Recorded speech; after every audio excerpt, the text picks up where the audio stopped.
Halo teman-teman, ketemu lagi dengan Barabas Media, masih dalam program Rabuku, Hari Rabu Baca Buku.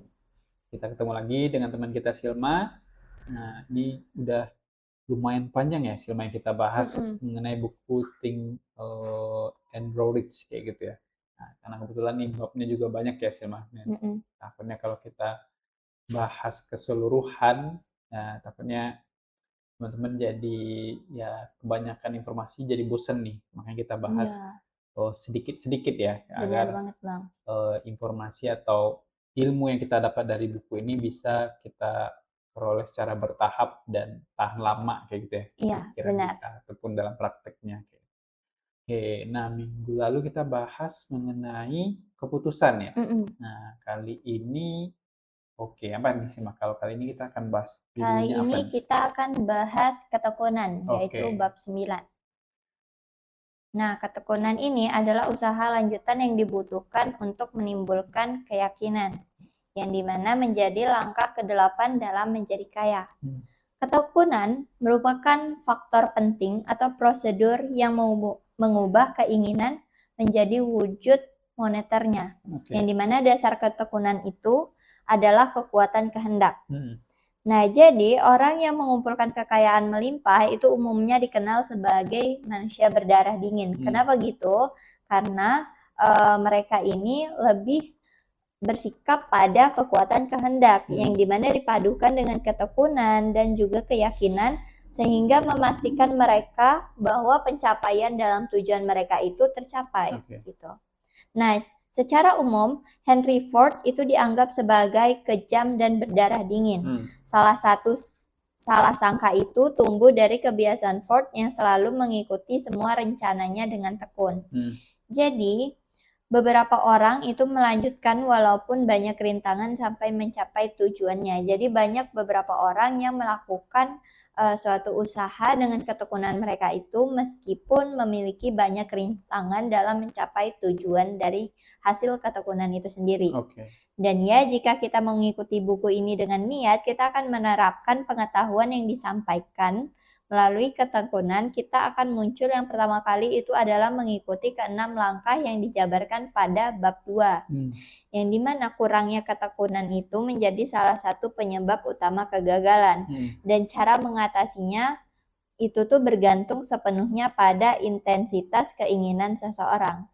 Jadi titik awal dari semua pencapaian itu adalah keinginan, dan ketika keinginan itu kuat, tentunya kita akan melakukan sebuah kebiasaan kita itu dengan tekun. Oke. Dan kekayaan itu menarik pikiran orang-orang yang udah siap untuk menarik uang. Jadi sama halnya dengan air yang condong ke lautan. Hmm, Jadi ketika kita ingin mendapatkan kekayaan, uang itu akan menarik kita tergantung pada pemikiran kita ini. Apakah kita mampu menarik uangnya hmm. atau bahkan enggak. Jadi kalau pemikiran kita ini udah mampu narik sebuah keinginan kita dalam memenuhi uang itu, tentunya kekayaan itu sendiri juga akan menarik keinginan kita ini Oke. sehingga kita dapat bertemu di tujuan atau hasil dari ketekunan kita itu. Hmm, Dan ya, kita juga harus dikelilingi yang namanya mastermind. hmm. Nah, mastermind ini itu tuh adalah sekelompok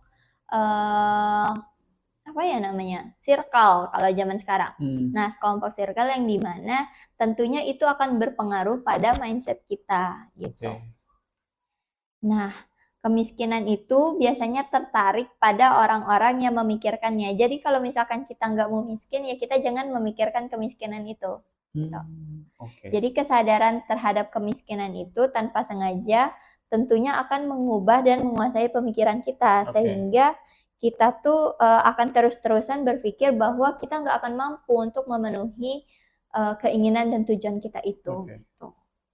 Dan ya, Anda juga perlu menyentak diri Anda keluar dari kemalasan, Hmm, kemalasan mental, yang dimana kemalasan mental ini akan mengganggu posisi ketekunan kita. Jadi kita tuh harus keluar dari kesalahan mental kita ini dengan perlahan, hmm. yang dimana nantinya laju tingkat ini akan berhasil mengendalikan kehendak kita dan akan menjadi atau membentuk sebuah ketekunan, yaitu kebiasaan gitu. Nah, kita juga harus mampu memilih kelompok mastermind dengan cermat. Karena minimal adalah gitu satu orang dalam mastermind kita ini yang tekun gitu. Jadi kalau misalkan kita malas, kita ngelihat nih dalam sekelompok circle kita tuh ada satu yang tekun, dan tentunya itu akan memotivasi kita juga sehingga kita mau mengikuti ketekunan dia gitu. Dan di sini juga ada dasar penyebab pasti dari ketekunan. Yang pertama itu adalah kepastian tujuan. Mengetahui apa yang diinginkan oleh seseorang adalah langkah awal dan mungkin yang terpenting ke arah pengembangan ketekunan. Jadi ini menjadi motif yang memaksa kita untuk mengatasi berbagai kesulitan dalam memperoleh ketekunan kita itu sendiri. Dan yang kedua itu keinginan, yang dimana mendapatkan atau mempertahankan ketekunan itu dalam mengejar objek tentunya harus sepadan dengan keinginan kita yang besar. Dan yang ketiga itu kemandirian. Keempat itu ada kepastian berencana.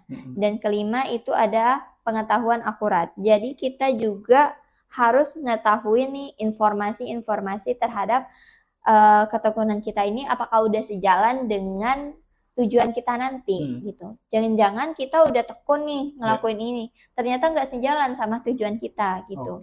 Dan yang keenam itu ada kerjasama.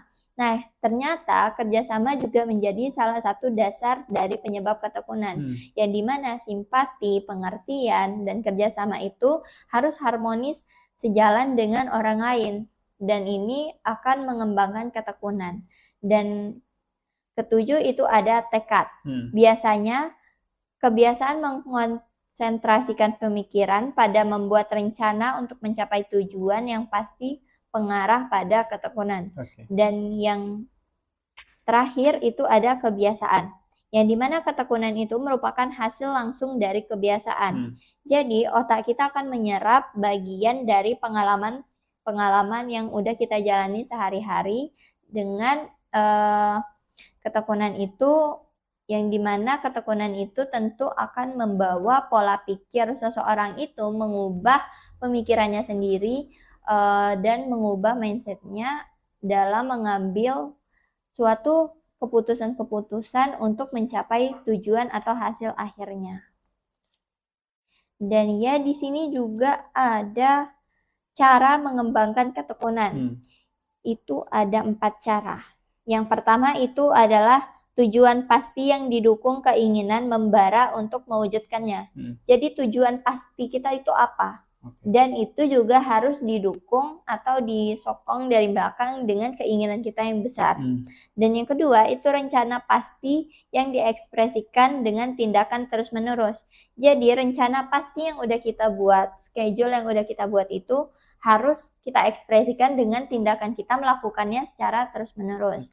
Dan yang ketiga itu pikiran yang tertutup rapat-rapat untuk pengaruh negatif dan menciut nyali, yang dimana termasuk saran negatif dari kerabat, teman, atau kenalan. Jadi ketika kita sedang berproses untuk melakukan ketekunan atau mengubah kebiasaan kita itu, nah itu tuh jangan dengerin opini orang lain gitu. Jangan dengerin apa kata orang lain. Ya kita berpikir aja kalau misalkan ini baik untuk kita, kita ambil. Tapi kalau buruk, ya mending gak usah kita dengerin.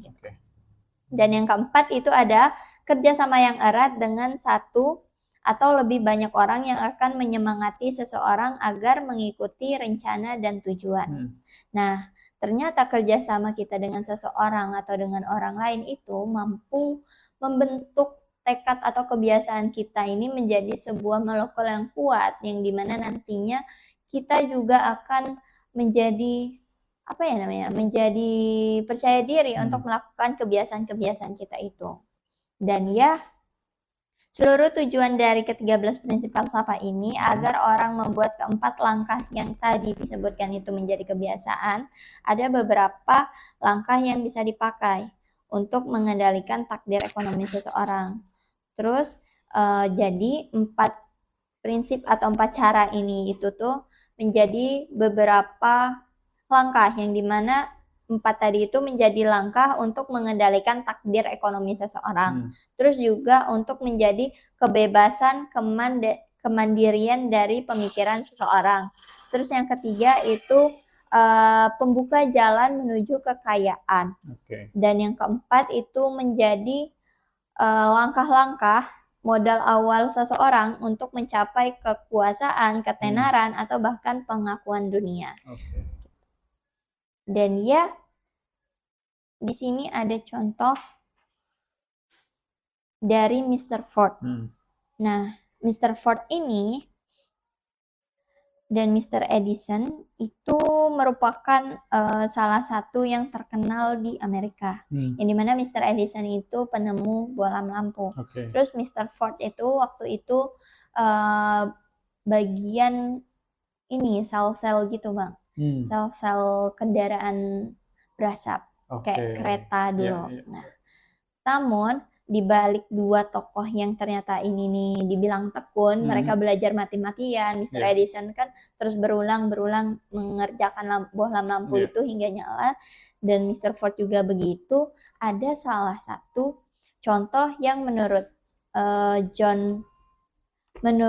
Napoleon Hill ini memiliki ketekunan yang luar biasa, yaitu namanya Howard Schultz, yaitu juragan Starbucks. Nah, Schultz ini awalnya dipekerjakan untuk mengelola penjualan dan pemasaran retail untuk suatu distribusi kecil yang ada di bidang kopi. Dan ya, awalnya Schultz ini membuka beberapa gerai eceran di Seattle. Dan ketika ia berusia 29 tahun dan juga baru menikah, dia ngambil keputusan untuk pergi ke luar negeri. Dan ya waktu itu ia keluar negeri itu di Italia. Ketika dia berada di Italia, dia menemukan sebuah kebiasaan masyarakat yang dimana mereka itu sebelum melakukan atau memulai kehidupannya itu tuh diawali dengan secangkir kopi. Dan di situ Schultz ini membayangkan gimana sih kondisi yang ada di Italia ini bisa dibawa ke Amerika. Nah, tapi awalnya tuh dia nggak ngerasa nih bahwa kopi dia nih mampu bersaing gitu. Tapi dia juga percaya bahwa kualitas dari kopi yang ada pada gerai dia ini itu tuh mampu menyaingi kualitas tinggi. Jadi dia terjun mengguliti bisnis biji kopi di grosir. Terus juga restoran-restoran yang hanya memiliki bagian kecil dari operasi mereka. Jadi Schultz ini terjun langsung gimana sih dalam pemilihan kopi, dalam pengolahan kopi itu menjadi sebuah secangkir kopi yang benar-benar nikmat dan siap untuk kita minum gitu. Nah, awalnya Schultz ini membuka gerai yang namanya Starbucks. Nah, Starbucks ini di awalnya dia duga bahwa ini mampu loh ngubah cara masyarakat Amerika dalam menjalani kehidupan mereka. Nah, tapi sayangnya nama Starbucks ini kan belum populer. Jadi dia kesulitan pada itu. Namun dua gerai yang udah dibuka sebelumnya itu ternyata jauh lebih populer dibandingkan gerai Starbucks yang baru dia buka. Dan ya pada saat itu Schultz ini melakukan penelitian di mana sih salahnya, di mana sih kekurangannya, sehingga dia mampu untuk mengendalikan kesalahan dan kekurangan dari si Starbucks ini tadi. Dan ya dalam 3 tahun berturut-turut si Schultz ini mengalami kerugian pada Starbucks, yaitu 1 juta US dollar pada tahun 1989. Tapi dia ini nggak pernah merasa nyerah gitu. Dia tuh yakin bahwa cara untuk membangun perusahaan dan kerugian itu akan mengubah menjadi sebuah keuntungan untuk dia. Jadi setelah toko-tokonya di Seattle itu menghasilkan keuntungan, Starbucks ini itu tuh menyebar Bang perlahan. Jadi ketika dia udah mampu ngolah dan ngendalin Starbucks ini akhirnya populer dan berkembang secara perlahan. Dan ketika udah berkembang secara perlahan, itu tuh ada di kota Venture, Portland, Los Angeles, Denver, dan Chicago.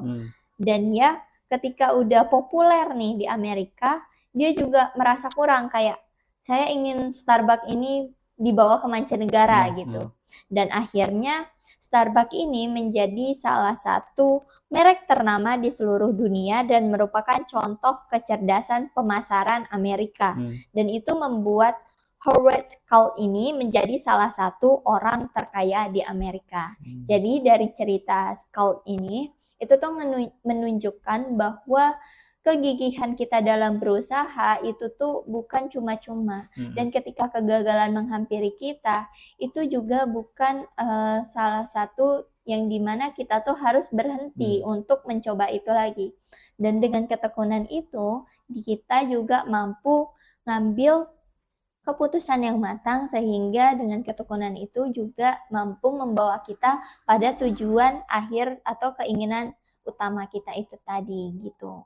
Oke, nih menarik sih, Oke, intinya kita di sini membahas mengenai ketekunan ya. Ketekunan kan boleh dibilang mirip-mirip dengan disiplin kayak gitu. Iya, Jadi benar.